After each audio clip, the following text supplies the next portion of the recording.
Hi students, today we'll discuss about academic orientation and there are some goals for today's lesson. The first setting goals, study goals in academic English, focusing on academic study, reading and writing in academic English, attending lectures, studying independently on an academic course, thinking about the role of English.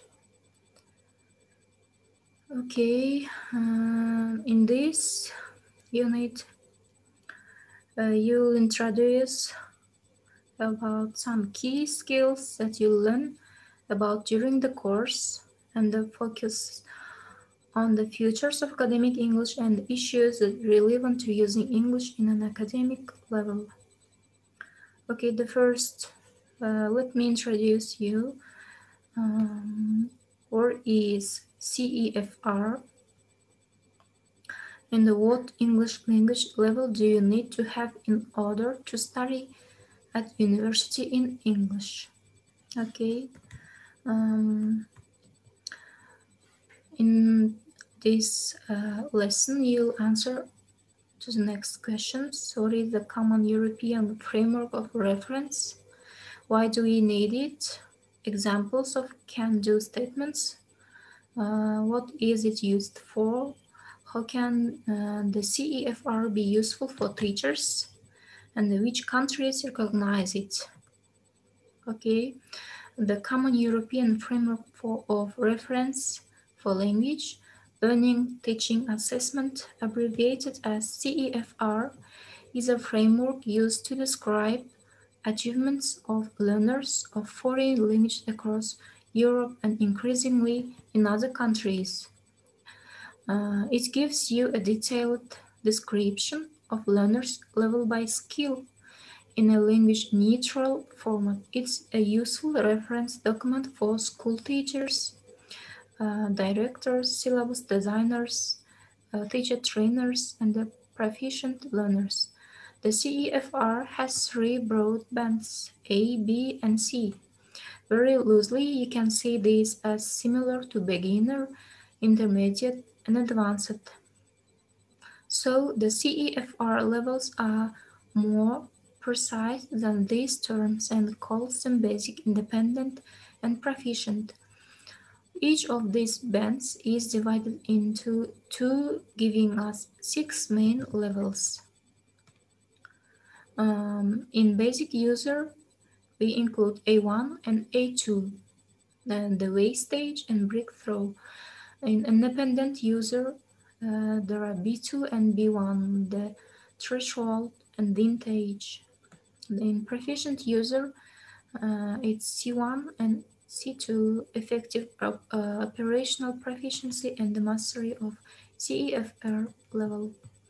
In each level, there are descriptions. For example, in A1 and A2, we can communicate in English within a limited range of contexts and with the help of the listener. In B1, we can communicate essential points and ideas in familiar contexts. In B2, you can use English effectively with some fluency in a range of contexts. In C1, you will be able to use English fluency and flexibly in a wide range of contexts. In C2, in the highest, it's highly proficient and you can use English very fluently, precisely, and sensitively in most contexts. Why do we need it? Even among teachers at the same language in similar contexts, there can be a lot of variety in what is meant by terms like beginner, intermediate, or advanced. This variability increases significantly across different languages in different countries with different age ranges of learners and etc. The CEFR makes it easier for all of us to talk about language levels reliably and with shared understanding. Okay, examples of can-do statements from the CEFR. In A2, You can describe in simple terms aspects of his or her background in immediate environment and the matters in areas of immediate need. You can understand enough to follow extended speech on abstract and complex topics beyond his or her own field, so she or he may need to confirm occasional details, especially if the accent is unfamiliar. In C2, everyone can understand a wide range of long and complex texts, appreciate subtle distinctions of style and implicit as well as explicit meaning.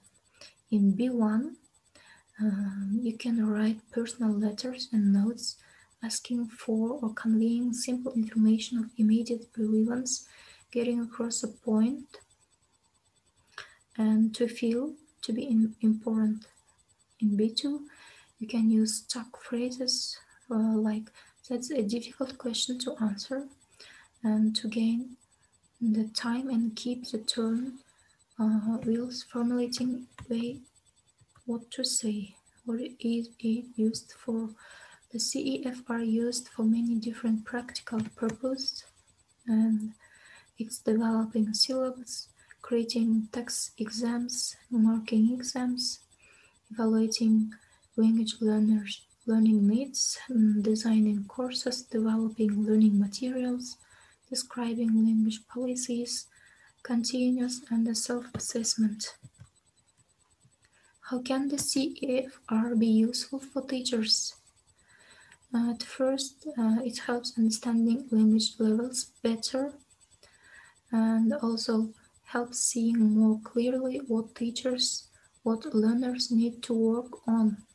The CEFR describes what learners need to be able to do to reach the next level. You will find it particularly useful in showing how different component skills are described at each level. And it helps us in planning curriculum. And teachers are responsible for working out what is going to be taught in a class, just their own or for the whole school. It's very helpful to use the CEFR as a broad framework. And the last question, which countries recognize it?